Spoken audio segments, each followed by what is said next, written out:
someone is saying, Sister Qudrat is saying, there are Muslims and then there are Muslims. Unfortunately, we do not live in an Islamic Disneyland. How do we have good opinions of such quote unquote so-called Muslims? I love the question there as well. And yes, I understand that there are different ways and different practices of different people. You know, one thing I would often say there is how the Prophet ﷺ taught us is to focus on ourselves.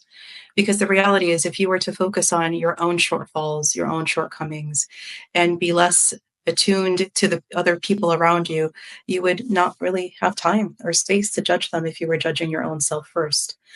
And the reason I say that is, and I'm fully cognizant that there are people, like you said, so-called Muslims, but the reality is, I don't know my own akhirah, and I pray for husn al-khitam.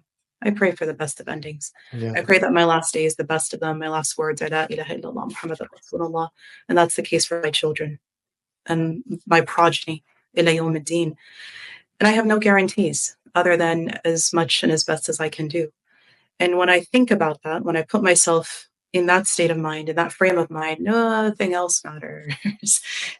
Whatever it is that's happening with the other people, with air quotes, it really doesn't matter at the end of the day if I can't guarantee my own Jannah except by the mercy of Allah subhanahu wa ta'ala. So I hope that kind of just helps when we get into, for me personally, that's what helps me to get into the right frame of mind, to not be so worried about the others. Yeah.